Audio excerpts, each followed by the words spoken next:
Hola chicos y chicas, buenos días. Bienvenidos al seminario de finanzas cuantitativas con Python de la Facultad de Ciencias de la UNAM.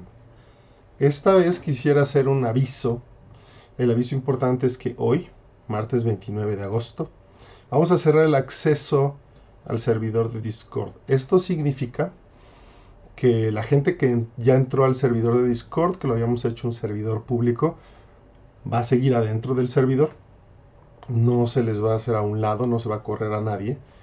Pero la idea es que en el servidor estén los alumnos. Y los que quieren entrar de oyentes significa que quieren seguir el curso cada semana. No necesariamente ver estos streams, pero sí ver los videos en YouTube. Entonces cada semana están siguiéndonos. Y esta semana vamos a empezar la tercera semana y es la segunda semana después de las inscripciones. Por lo tanto, la gente que apenas se está incorporando a través de YouTube, donde estamos subiendo los videos, es gente que va a ir a su ritmo. Y es gente con la cual, si tienen dudas, no podemos atrasarnos porque ya llevamos 2 semanas de trabajo y esta es la tercera. Entonces la idea es cerrar el servidor, quedarnos con las personas que están, que son bastantes, son casi 250 personas, cuando los inscritos son solo 60, 70, con las inscripciones especiales. Entonces nos quedamos con ese grupo para resolver dudas. Vamos a seguir resolviendo las dudas en Discord. Recuerden, Discord es nuestro medio de comunicación. Ahí vamos a anunciar tareas, ahí vamos a anunciar exámenes y todas las actividades. Y para los que estén interesados en seguir este seminario de manera síncrona y que apenas lo están viendo después del martes 29 de agosto, no va a haber acceso a Discord, pero no pasa nada porque el Discord es solamente esencialmente para los alumnos y los oyentes que tienen interés en seguir el tipo de dinámica que estoy siguiendo con los alumnos. Pero si tú estás viendo este video más tarde, vas a ir a tu ritmo, no hay problema.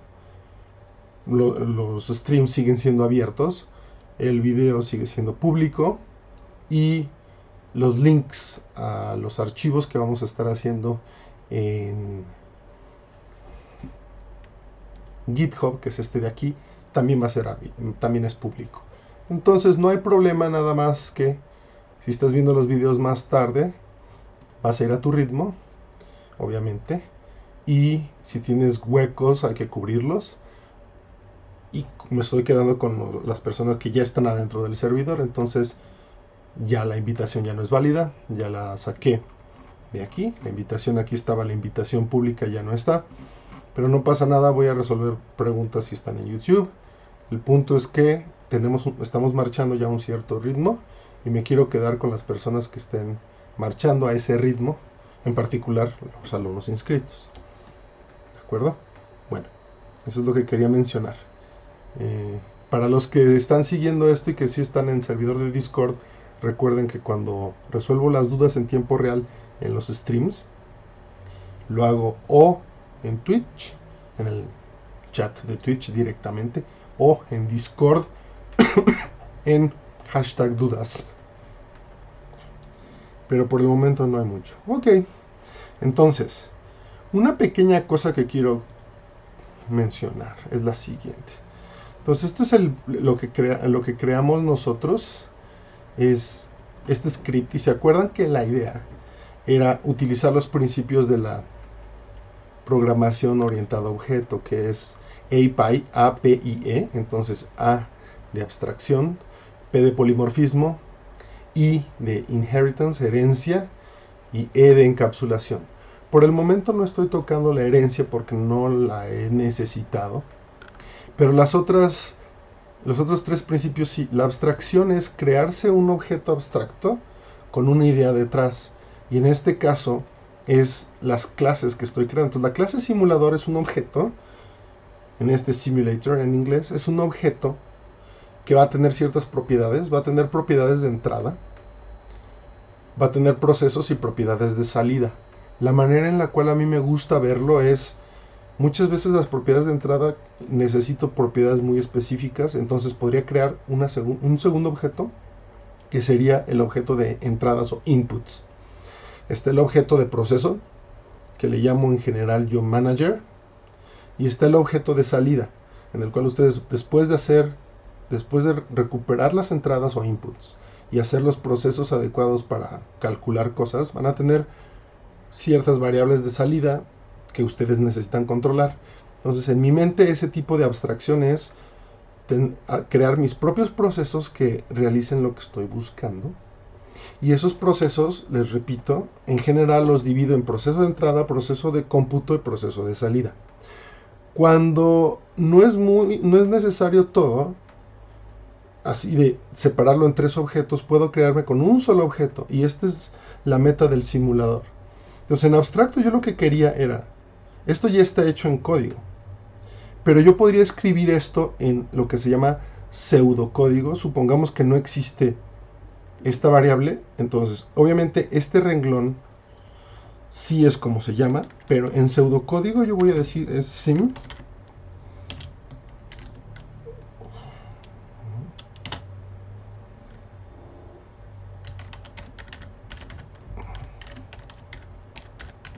entonces en pseudocódigo significa que lo que voy a escribir no existe. Entonces la idea aquí en abstracto es, me voy a crear una clase simulador que va a recibir ciertas entradas. Después esa clase simulador va a generar el vector aleatorio, va a calcular las estadísticas al vector aleatorio y después va a hacer un plot, una gráfica, en nuestro caso del histograma. Entonces le podría decir aquí plot histogram generate random vector. Entonces en pseudocódigo esto es, la idea es un objeto que va a cumplir con tareas de manera secuencial. Primero se va a inicializar con los datos que le dé de entrada, que es este. Segundo, va a generar un vector aleatorio con el tipo de variable. Entonces aquí le puedo poner rbtype, de qué tipo de variable como entrada. Puedo generar diferentes vectores aleatorios.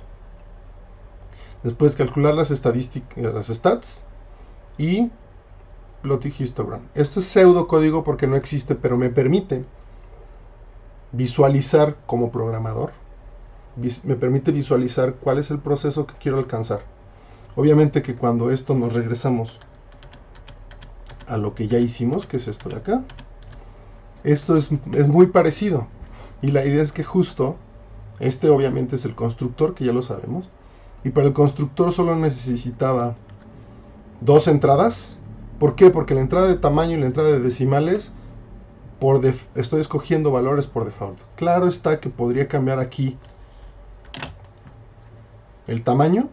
Entonces, como ven, lo único que hice fue coma, espacio, y como ya está cargada esta clase simulador, aquí puedo ver las entradas. Y otra vez, convención que supongo que la conocen, pero si no, lo más importante cuando hagan programación es que las variables deben tener un nombre que hable por sí solo. Size habla por sí solo y decimals habla por sí solo. También rbtype de random variable type.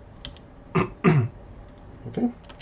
Bueno, no hay comentarios, no hay preguntas hasta acá. Y otra cosa nada más como cambio es, aquí en simulador yo lo tenía con paréntesis, pero yo he estado viendo en muchísimos lados de Python que los paréntesis no se usan, y he estado revisando el tipo de perdón, el tipo de clases que vamos a crear nosotros, que he creado para otros cursos similares, o bueno, este mismo curso pero dado en otros semestres, y no se requieren los paréntesis. Entonces esto no cambia, pero lo hace más limpio. La idea del paréntesis viene, al menos para mí, viene de que en otros lenguajes de programación si tienes que poner aquí el paréntesis porque vas a agregar ciertos tipos de parámetros. Como no lo vamos a usar, mejor lo borro, porque he estado buscando en internet como ejemplos de cómo se hacen las clases y hay paréntesis y lo quité. Lo demás está más o menos claro. Recuerden que siempre hay que poner la función init, que es el constructor. Entonces este def init es este constructor que estamos llamando acá. Y el polimorfismo está en que podemos darle 2 entradas, mínimo son 2 entradas, y potencialmente, opcionalmente, podemos darle una tercera o una cuarta entrada. Otra cosa es que esta parte de acá, esta inicialización de variables no es necesaria. Ya sé que me estoy repitiendo, pero que esto es importantísimo para mí. Cuando ustedes programan, para mí, programador, quiero ver, en el init quiero ver todas las variables que son posibles. ¿Por qué? Porque yo sé que el self que está acá se va a encontrar dándole sim, self, en este caso se llama sim, entonces el nombre de la variable que es self es llamarse a sí misma, entonces la variable punto algo, y yo sé que puedo ver si la distribución es normal. Entonces vamos a calcular así, vamos a ponerle play. La distribución es normal aquí. Si le cambio la variable aleatoria, por ejemplo, por una exponencial, y le pongo F5, aquí está el exponencial, is normal false, y para llamarlo es sim.isNormal. ¿Y por qué sé que esta es la sintaxis? Porque justo al escribirla acá, les facilita a ustedes la tarea, no tienen que saber qué es lo que está pasando acá adentro. Para recuperar el vector, para recuperar volatilidad. Entonces, esto no es necesario en Python. Python sobre la marcha va generando todas las propiedades o métodos o funciones. A mí me gusta llamarle funciones, aunque la palabra rigurosa para programación es métodos. Y recuerden que esta palabra self significa que adentro del método la clase se va a llamar a sí misma. Aquí, por ejemplo, la clase va a llamar a su string title, va a llamar a su rbtype y va a determinar cuál es el vector correspondiente, y aquí va a llamarse a sí misma para calcular ciertas propiedades, ¿verdad? Entonces, hasta aquí estamos bien. Nada más es lo que quería mencionar. Y que este es el tipo de prototipos en los cuales me gusta hacer. ¿Y por qué me gusta? Porque supónganse que ustedes no saben programar en Python, pero yo como su su investigador cuantitativo, ustedes son un portfolio manager. ¿No hay preguntas? No. Entonces, si ustedes son un portfolio manager y yo soy su investigador cuantitativo, les voy a crear este prototipo. Aquí ustedes saben que pueden cambiar el tipo de variable aleatoria que pueden. Así. Le voy a poner 2 grados de libertad. Aquí está los grados de libertad. Y aquí me pueden decir, oye, ¿por qué aquí el size no funciona? Y te digo, no pasa nada, mira, ponle coma espacio. Y aquí ya sabes cómo se escribe. Size igual a size. Y después vienen los decimales. Ok, entonces, con que se sepa de memoria de que tienen que poner coma espacio, aquí dice, ok, no estoy llamando a un objeto que es el simulador. Ustedes como Quant pueden, con control y el clic izquierdo, pueden entrar a lo que está pasando, pero su portfolio manager no lo necesita. Nada más necesita saber que es un objeto que tiene que inicializar con los datos que le están dando, en este caso los grados de libertad o la escala, que le llamé coeficiente, el tipo de variable que quieren. Por ejemplo, aquí, me equivoqué. Sí, era chi-squared, así. Chi-squared con 2 grados de libertad, que justo esta es la distribución que estamos esperando para la estadística de Yarke-Bere. Y si se acuerdan, si el p-value, si la estadística de Yarke-Bere es mayor que 6, el p-value va a ser menor que 5%. Aquí vean, la estadística de Yarke-Bere es brutal. O sea, la misma chi-squared tiene su propia estadística de Yarke-Bere. Y esto significa que la estadística de Yarke-Bere me está diciendo que la chi-square en sí no es una distribución normal, lo cual es esperado. Entonces, estamos usando la chi-square de dos maneras aquí. Primero, como la variable original que genera el vector aleatorio, que es este de aquí, que es el x, y también como test de normalidad. ¿Ok? Y si la RB usa más de un parámetro, Ah, eso está perfecto. Si ustedes tuvieran más parámetros, lo que yo haría es lo siguiente, porque supónganse que estamos generando una normal, pero no estamos generando una normal unitaria, que quieren generar la variable aleatoria normal con una volatilidad, con una desviación, digamos, le van a poner aquí, vamos a poner normal, pero supónganse que aquí los parámetros en lugar de coeficiente quieren min y la varianza. Esto no lo acepta así. Es una excelente pregunta y me va a permitir mencionar lo que quería decir. Esto no lo acepta, ¿verdad? Porque solo acepta un parámetro, lo que estamos haciendo ahorita. Sin embargo, dentro del código, podría generar aquí una normal, pero no normal. Aquí le podría decir normal unitaria, sí. Así, normal unitaria. Y después cambiar a la normal, porque yo sé que usando np random, numpy random normal. Si me voy a la variable aleatoria en np random, aquí le tengo que poner, miren, aquí le tengo el log es la media, scale es la desviación estándar, acá. Entonces, según la notación, aquí sería normal. Entonces, si supongamos que lo estoy cambiando, entonces sería un elif y aquí normal. Aquí está el self size, pero eso no es suficiente. Debería ponerle aquí normal, sería aquí estamos hablando de random normal. Aquí está random normal. Y entonces tendría que poner aquí self size, ok, sí. Self min y self std. Es lo que me está pidiendo acá. De hecho, el size es hasta el final, entonces esto debería ser así. Entonces, ¿están de acuerdo que esto sería así? Y el problema que tengo son los coeficientes. Porque aquí necesito dos coeficientes, mientras que el coeficiente que estoy metiendo es 1. Es ahí donde entra a crearme mi propia clase de inputs. Porque si yo me creo mi propia clase de inputs, y entonces en lugar de esto se llama coeficiente, pero supóngase que en lugar de esto le voy a poner me le voy a poner un nombre a una clase, voy a crear una clase que se va a llamar class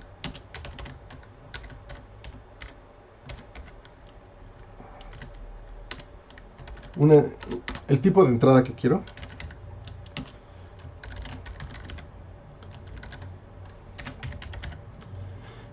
Y aquí es donde puedo definir. Aquí puedo decirle que se va a llamar self degrees of freedom, self escala para la exponencial, ¿verdad? Self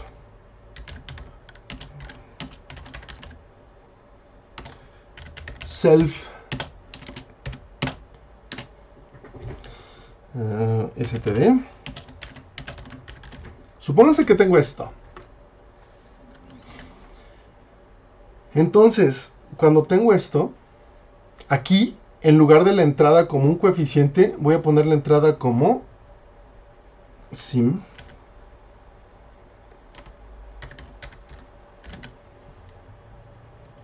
Así le voy a llamar.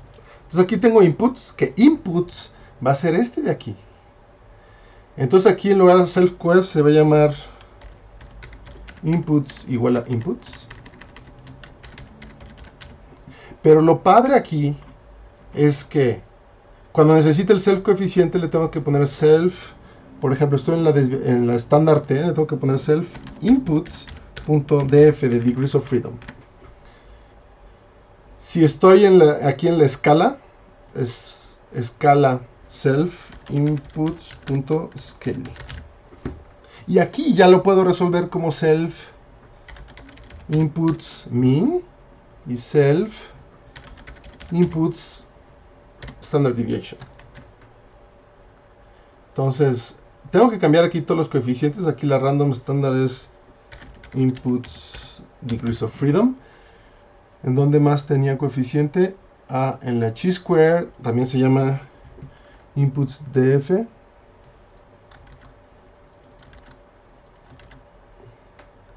¿Y cuál me falta? Aquí se llama inputs scale, ¿verdad?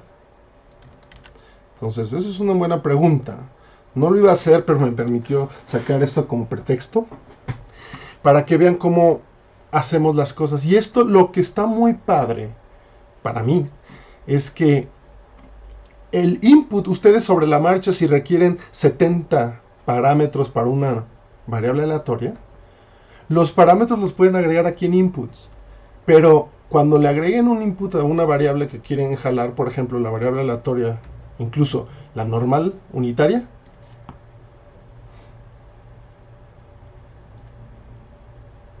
que de hecho en lugar de normal unitaria voy a llamar estándar normal, porque así se llama aquí. Entonces, como ven, resolvimos el problema. Y entonces aquí, en lugar de tener estos inputs acá, de esta manera, tengo que generarme mi inputs igual a, con esta notación, ¿se acuerdan? Ahora, tengo que salvar y tengo que volver a cargar. Con el import, ahorita no está cargada la nueva clase que creé, que se llama SimInputs. Simulation Inputs. ¿Sí? Entonces, no está creada. Para crearla necesito utilizar, volver a hacer un reload, cargar de nuevo todo esto. Entonces, lo hago F9. Ahora ya está cargada, porque si le pongo así, espacio, y aquí está Simulation Inputs. ¿De acuerdo? Y aquí sí, lo padre es que podemos hacer esto. Inputs coef.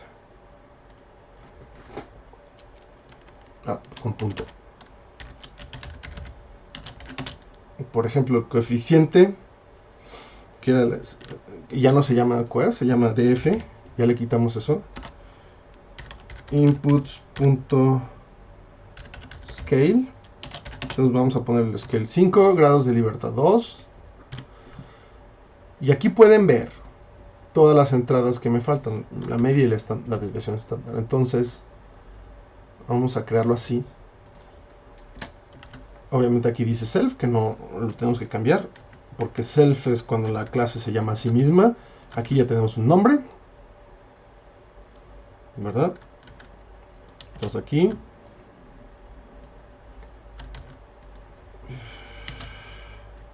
lo vamos a poner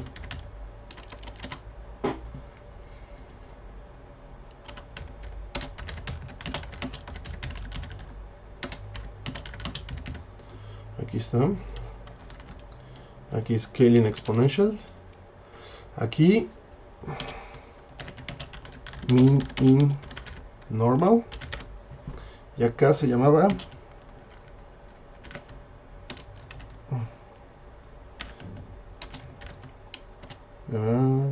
así.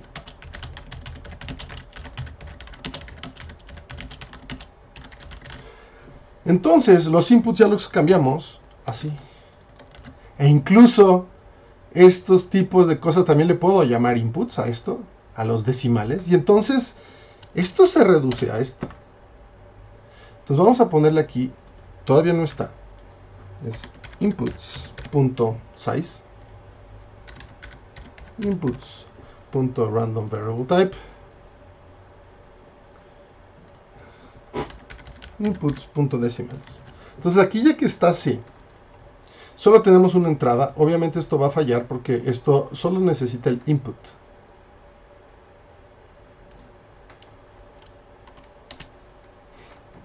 Entonces, ya que están inputs, todas estas partes de size, etcétera, lo tenemos que cambiar. Obviamente esto es size, entonces esto se va a llamar inputs.size, inputs.decimals, ¿verdad? Y aquí inputs.random variable type, rbtype. Entonces aquí le voy a poner rbtype. ¿Ven? Entonces, esta fue una pequeña digresión, pero fue una excelente digresión porque justo es así como yo trato de acomodar las cosas para que mis procesos sean más adecuados. No hay preguntas, ¿no? Entonces, vamos a ver si esto jala. Y la media, vamos a poner una media de 5 y la desviación estándar de 10. ¿De acuerdo? Pues vamos a generar una... Entonces habíamos dicho que era normal y estaba la estándar normal también, la tengo que agregar. Entonces vamos a ver si esto jala con la estándar normal. Recuérdense, es un test de no regresión, de que lo que estamos haciendo no estamos yéndonos como los cangrejos para atrás, que estamos aumentando capacidades, pero que no estamos yéndonos para atrás. Vamos a ver. Sí jaló, standard normal, aquí está, aquí el nombre es diferente. Si le cambio a normal, y miren, media 0, volatilidad 1, no pasa, no cambió nada, F5. Entonces si corro esto, miren, media 5, volatilidad 10. Entonces, y justo aquí la idea es que tengo una entrada que es inputs. No tengo salida porque aquí la salida no está dentro de este objeto. Pero como ven, esa pregunta fue una pregunta muy buena. Hasta parece que fue palero, como decimos en México, que son los que contratan, por ejemplo, en fiestas o en circos o en ferias, para que participen como público, pero ya está todo escrito, hay como una, digamos, está scripted, es alguien que participa, pero sabemos que va a participar y entonces está fingiendo ser público. Entonces parece que tengo un palero, pero no es así. El punto que quiero subrayar aquí es que vean, gracias a que estamos encapsulando todos los inputs, me permite hacer que esto de aquí sea muy limpio. Y entonces pueden no ponerle ningún input, pueden no tener ningún input aquí para la variable aleatoria estándar. Entonces digamos que lo único que necesito llamarle es la variable aleatoria estándar. Entonces supongamos que no tengo nada de esto. Obviamente el tamaño sí lo necesito. Necesito estas tres variables, ¿de acuerdo? Entonces necesito generar los inputs. Y supónganse que no tengo otras. Vamos a poner el reset. Yes. Entonces supónganse que estas no las generé. De todas maneras, como estas no las voy a llamar cuando utilizo el standard normal, esto no va a causar ningún problema. ¿Ven? Standard normal. Obviamente que si quiero llamar la variable de student, sí va a causar problemas porque le pongo reset. Porque no estoy inicializando los degrees of freedom, los grados de libertad. Aquí está. No puede ser un none. Y recuerden, el none es porque como todavía no lo inicializo, la variable aleatoria es none. Aquí está. Entonces aquí, en inputs, tengo que agregarle el self rbtype, recuerden. Aquí estábamos. Entonces necesito agregarle rbtype equals none self size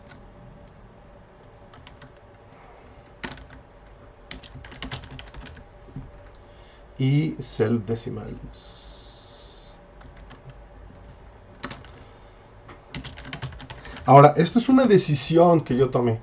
Puede ser que diga esto es demasiado complejo para alguien que está empezando a familiarizarse con Python y alguien como mi gerente de portafolios, pero aquí la idea es, si ustedes le explican a alguien que trabajar con objetos es tener algo que ustedes crean que resuelve una necesidad particular, entonces por eso lo crean ustedes, que en este caso son los inputs.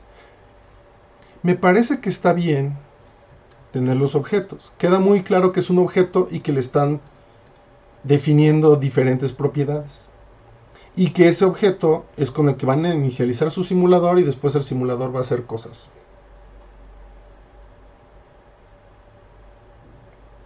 ¿Ok? Entonces, gracias por la pregunta y que se están riendo. Mi gran palero, que resultó así. Entonces, así, esto me permitió explicar por qué yo quiero hacer las cosas diferentemente. Por qué quiero hacer... Ese es mi proceso personal. Entonces, cuando yo le entrego... Cuando le entrego esto a mi gerente de portafolios, aquí le estoy diciendo que tiene que cambiar donde tenga que cambiar.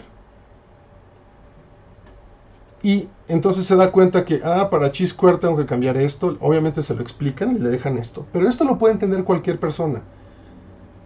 Entender la programación de objetos es lo que se le llama un paradigma de programación. Es decir, es formatear nuestra mente para resolver los problemas de programación bajo un cierto tipo de parámetros o un cierto tipo de procesos.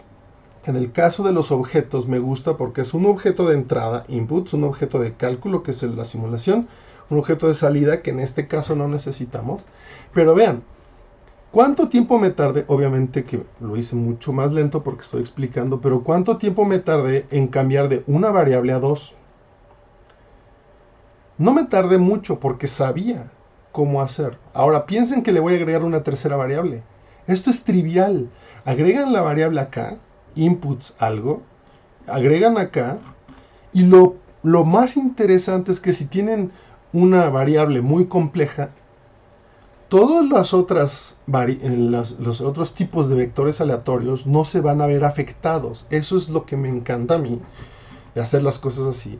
Y también, como ven aquí, los inputs queda muy claro lo que tienen que poner de inputs. Obviamente esto es pseudo redundante porque aquí está inputs, se tiene que volver a poner acá. Y aquí, por ejemplo, size y decimals, ya no, de hecho aquí ya no necesito esto, el size y decimals, porque lo carga el inputs, ¿verdad? Y entonces, obviamente que aquí puede ser que haya cosas que fallen, entonces hay que agregar inputs en todos lados. Entonces aquí está input size. ¿Y dónde están? Aquí está inputs decimals, que no los tiene.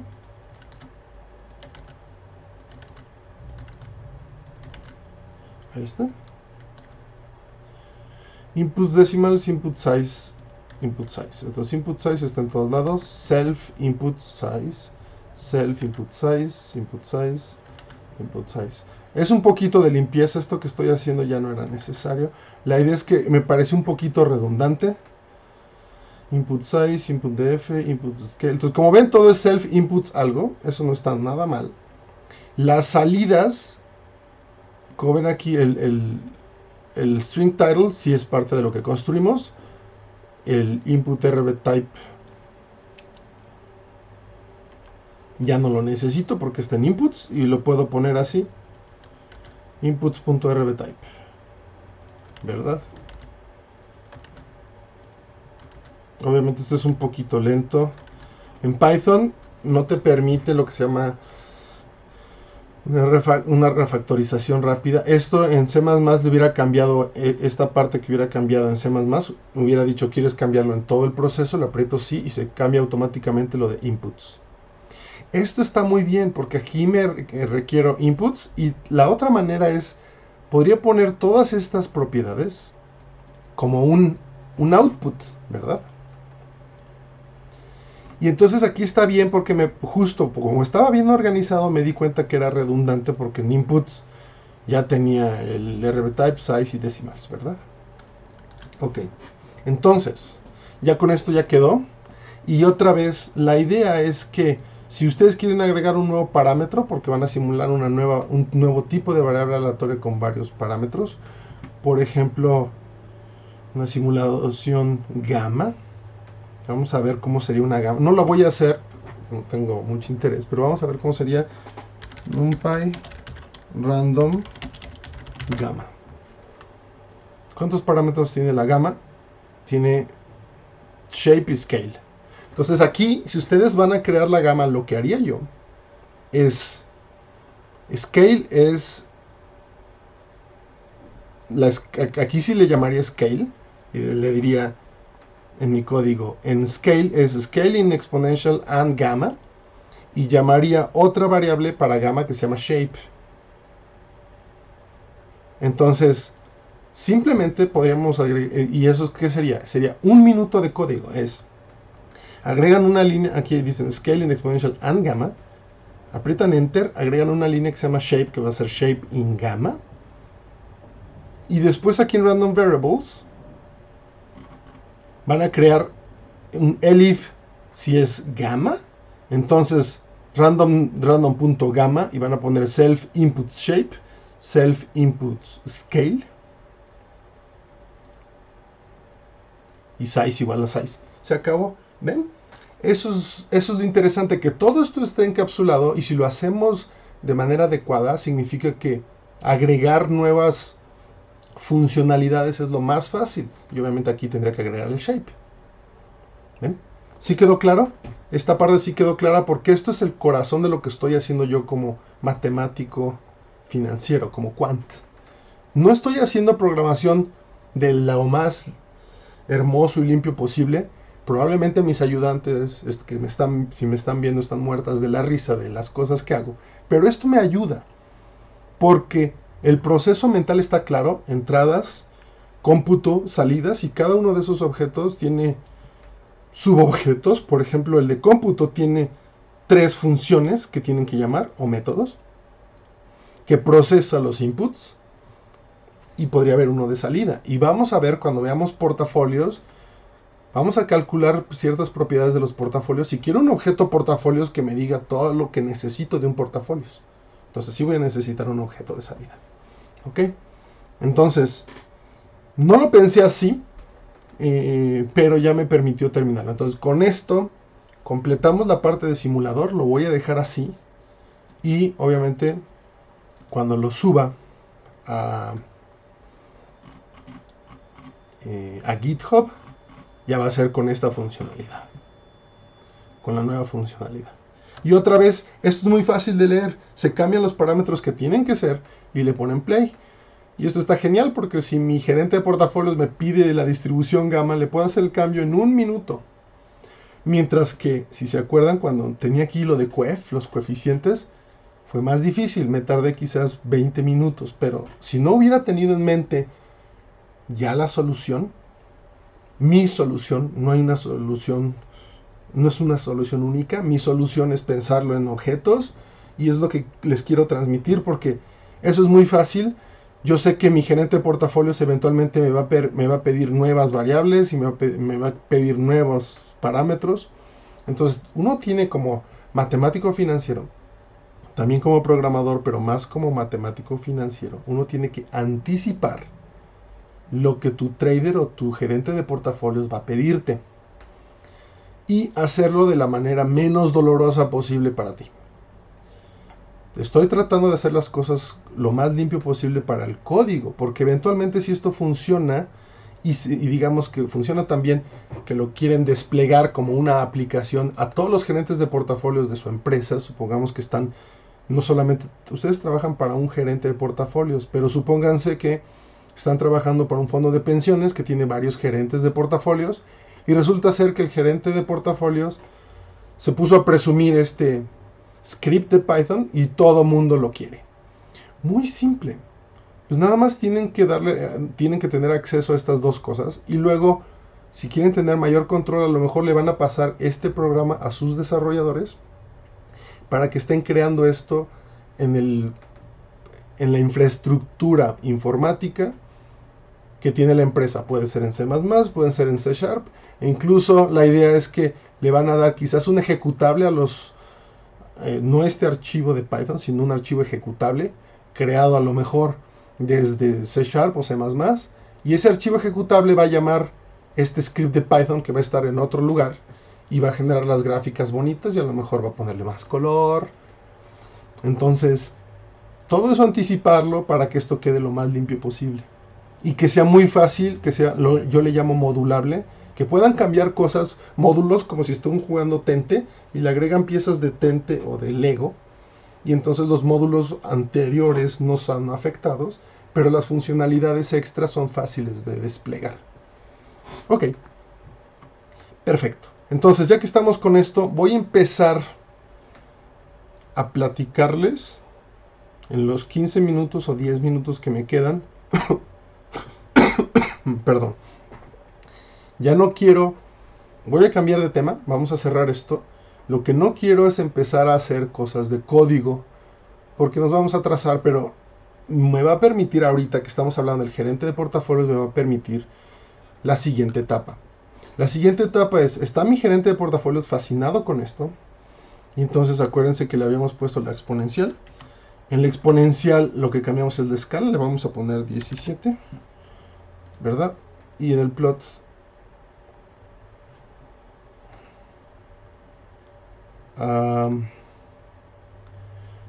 se equivocó, aquí está, self inputs.6. Qué bien que lo corrí, se equivocó tantito. Aquí está. Y vamos a ver si ahora sí ya funciona. Vamos a ver. Reset, yes. Aquí ya borré todas las variables que tenía. Play. Sí funciona. Ahí está. La escala es 17. Funcionó perfecto. La variable uniforme ni siquiera tiene escala. Por ejemplo, aquí en variable uniforme podrían ponerle extremo izquierdo, extremo derecho y generar un uniforme no 0,1 sino AB. Entonces extremo izquierdo A, extremo derecho B. Ya no lo voy a hacer, pero aquí podrían generar los dos extremos, ¿verdad? Student. Y vamos a poner los grados de libertad de student. Aquí está, vamos a poner 666. Un student del demonio. Y estamos ya muy cerca de la normalidad. Recuerden que cuando los grados de libertad tienen a infinito en una distribución de student, convergen dicha distribución converge en distribución a la normal. Y aquí lo pueden ver porque si le agrego otro 6, ya, la JB stat es más chiquita. Entonces aquí pueden estar jugando y probando cosas que vieron o aprendieron en sus cursos de manera teórica y lo ven un poco más tangible. Eso también me gusta. Ok, pues ahora vamos a pasar a la siguiente etapa. Aquí le voy a quitar esto. 23, vamos a dejarlo en 23, el número de Michael Jordan. Y como ven, no es normal porque la skewness es chiquita, pero tiene colas largas. Esto no es cero, recuerden que esta es la kurtosis en exceso. Entonces tiene más colas largas que una distribución normal, lo cual es de esperar. Ok, entonces lo que voy a hacer ahora es, supóngase, mi gerente de portafolio está fascinado con esto y me dice, oye, y este tipo de análisis y este tipo de cosas, ¿no lo podríamos hacer para datos reales? Y es lo que vamos a hacer. Entonces esa pregunta, que es algo muy natural de mi portfolio manager, que le creé este juguete, es un juguete porque generamos variables aleatorias. Él me dice, o ella me dice, ¿sabes qué?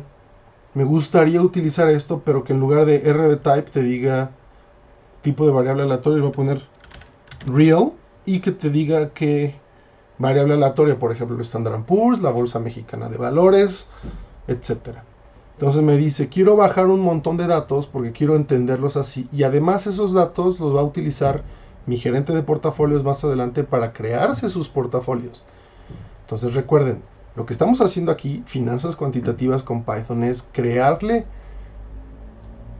modelitos con Python para que nuestro gerente de portafolios tome decisiones cuantitativas. Y le estamos ayudando en el proceso. Entonces, este es el tipo de código que vamos a escribir todo el tiempo. Ahora, real no existe, ¿verdad? Todavía. ¿Qué es lo que haríamos? Primero tengo que jalar los datos de algún lado y después a lo mejor es reciclar todo este código. Porque aquí, en lugar de generar el vector acá, aquí le podría decir carga la time series, carga la serie de tiempo de datos de algún lado y calcula el vector de rendimientos correspondiente, que sería el equivalente a generar un vector aleatorio. Entonces ya estamos pensando en lo que va a seguir. La pregunta que es muy natural es, ¿qué activos vamos a tener? ¿Cómo vamos a acceder a esos datos? Responder esa pregunta es lo más importante del curso, porque todo lo que hagamos, una vez que tengamos los datos, todo lo que hagamos en el curso va a estar subordinado a los datos que tenemos, a la frecuencia con la cual estamos actualizando los datos. Puede ser, si lo vamos a hacer spoiler con Yahoo Finance, es una vez al día.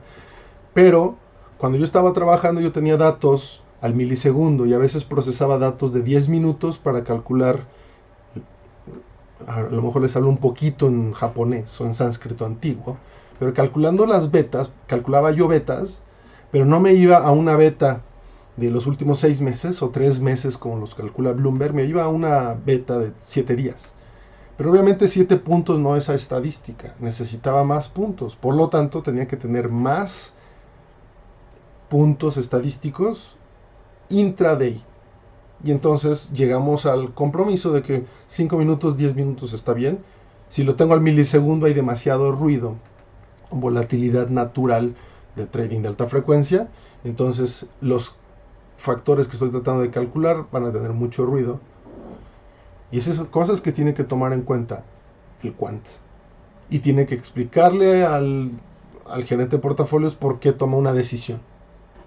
¿De acuerdo? Entonces, la primera decisión es qué objetos vamos a bajar.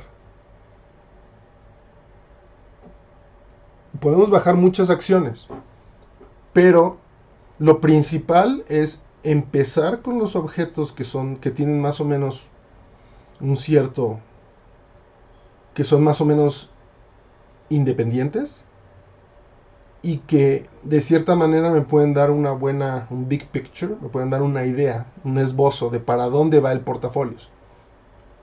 Mi decisión es, vamos a empezar con índices. Entonces, los índices que voy a bajar ya los tengo acá. Me voy a Yahoo Finance y me voy, por ejemplo, al Standard & Poor's. Es el índice norteamericano el más importante. Y aquí lo ven, que este es un índice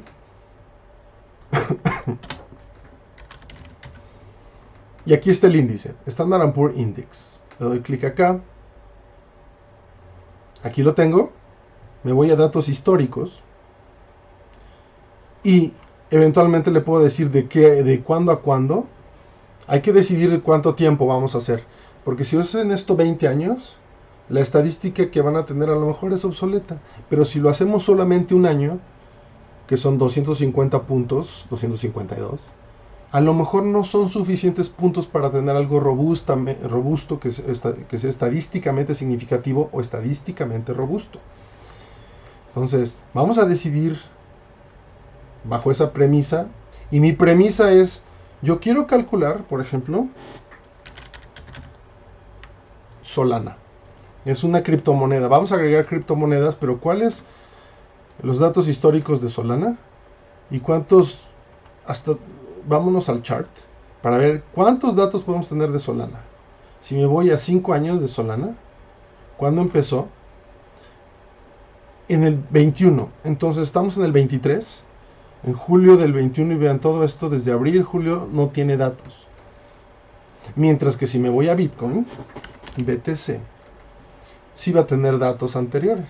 Entonces obviamente esto va a cambiar si le voy al chart y me voy al máximo. Quiero ver hasta dónde tengo datos.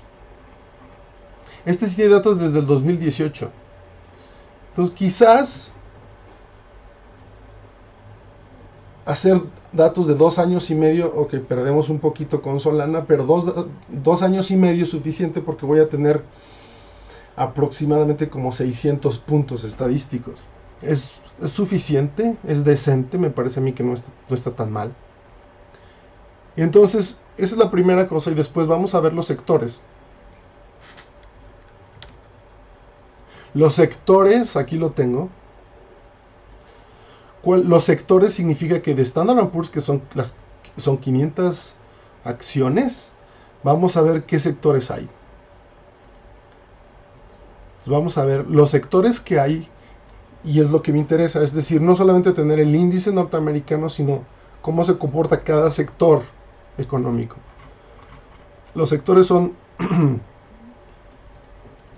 healthcare, que son como de salud, de materiales. Aquí en materiales no solamente van a ser los mineros los que sacan los productos, sino los que los procesan, por ejemplo los acereros. Real estate, que es bienes raíces. Hay 2 tipos de consumo. El consumo staple son las cosas de consumo que siempre van a consumir, como son shampoo, jabón, etcétera. Discrecionarios son las cosas de consumo que no necesitan del día a día, pero que se les antoja consumir. Aquí, por ejemplo, estaría toda la parte de moda. Y también, a lo mejor, los automóviles. Ahí en algunos lugares ponen el sector automotriz aparte porque es muy particular, pero está dentro de aquí. Están la energía, los que producen energía y los que te venden la energía para consumir. Aquí sería como las compañías de luz, de gas. Aquí en energía sería, por ejemplo, los petroleros o energías renovables, industriales, servicios al consumidor, financieros, tecnología. Entonces no vamos a verlos todos, voy a ver algunos que me parecen importantes. Obviamente la tecnología es el peso más fuerte que tiene el Standard & Poor's. Financieros es importante, energía es importante, esos sí los voy a mantener. Y no voy a utilizar este. Entonces son las decisiones que estamos tomando juntos. Además de esto, también voy a bajar índices, entonces voy a bajar el Standard & Poor's, voy a bajar el Eurostoxx, índices europeos. Recuerden que mi formación como quanti trader fue en Europa, entonces conozco más Europa, conozco índices y conozco los sectores, entonces por eso voy a irme a eso. También podemos bajar divisas, por ejemplo, aquí es la corona noruega. Y también podemos bajar el peso mexicano. Aquí está. ¿Cuánto vale el dólar en pesos mexicanos? Entonces vamos a tener un portafolio diversificado, esa es la idea, con diferentes activos. Entonces vamos a tener sectores, índices, divisas y probablemente vamos a meter ETFs para meter materias primas. Y eso lo voy a explicar mañana. Porque a lo mejor no conocen los Exchange Traded Funds, los ETFs, pero son cosas muy importantes que les permiten acceder de manera muy fácil a ciertos productos que solamente los inversionistas con bastante dinero podrían hacer, como son los índices y como son materias primas. En lugar de invertir en futuros, lo vamos a decidir mañana.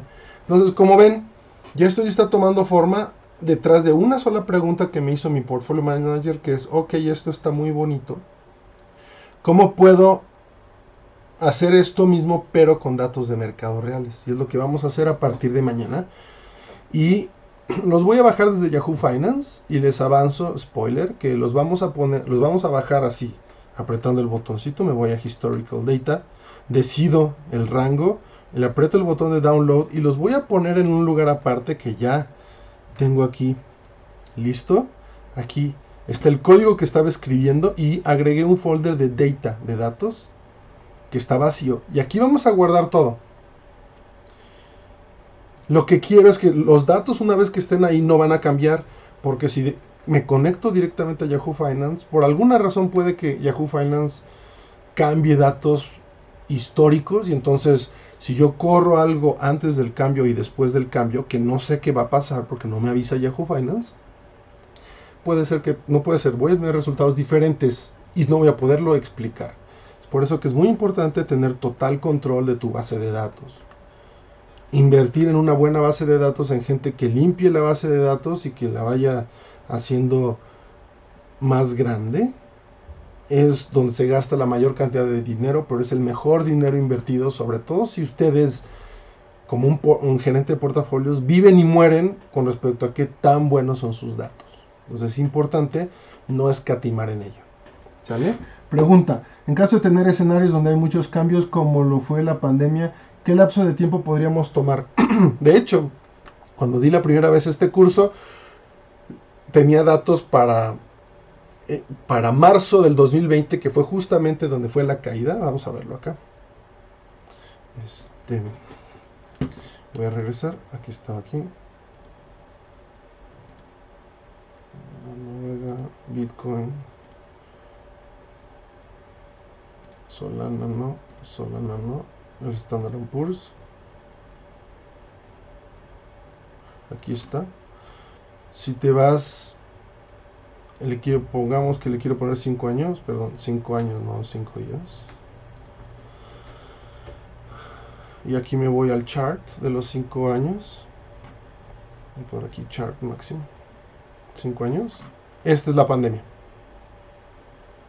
Esta es la pandemia. Esta es la caída de, como ven, marzo del 2020. Entonces, es una cuestión de que vamos a definirlos. ¿Nos podríamos conectar a una API para datos con mayor frecuencia? Claro que sí. Por ejemplo, en lugar de datos diarios, podrías tenerlos, como te dije, al milisegundo, o cada minuto, o cada 10 minutos. Depende de tu necesidad. No vas a pagar un montón de dinero de datos al milisegundo si no lo vas a necesitar. Y lo que quiero hacer de Yahoo Finance es lo más pedestre posible, es descargar los datos, ponerlos en frío, en mi lugar específico, con los archivos, que no van a cambiar nunca más porque los bajé, y procesarlos. Suponiendo que estamos en ese escenario, es una cuestión de qué es lo que quieres hacer. Aquí, como lo ven, esta parte ya está subiendo de nuevo. Aquí cayó. Esto es el año pasado que cayó, que subió, y después que subió desde el 2020. Nosotros vamos a hacer desde el 2021. Esta aproximadamente es la subida, 2021, 2022 que cayó, y 6 meses de 2023 que subió. Entonces probablemente nos vamos a quedar con este rango, en el cual en total ha subido poquito. Pero también, obviamente, si yo me quedo solo con este rango que sube, mi estadística me va a decir que solo sube. Si me quedo con este rango, igual. Si me quedo con el rango que baja, me va a decir que solo baja. Si me quedo con este rango de aquí, va a decir que hay un montón de volatilidad. Entonces, elegir el rango ya de entrada habla de, vas a elegir un tipo de robustez estadística. Si quieres que solo baje, si quieres que solo suba, puedes estar haciendo trampa. Porque si solo tienes datos de esta parte, va a parecer que todo sube. Entonces vas a invertir en cosas pensando que todo va a seguir subiendo. Cuando tienes estos parámetros de acá, vas a pensar que la volatilidad es gigantesca y entonces vas a invertir en productos de volatilidad. Entonces hay que ser muy cuidadoso. En mi caso, solamente me voy a tomar, les digo, 2 años y medio, desde el 2021 que está acá. Me parece que es decente porque tengo una subida, una bajada y otra subida. Entonces podemos tener buenas estadísticas y vamos a ver correlaciones allá adentro. ¿Ok? Entonces con esto ya le paro.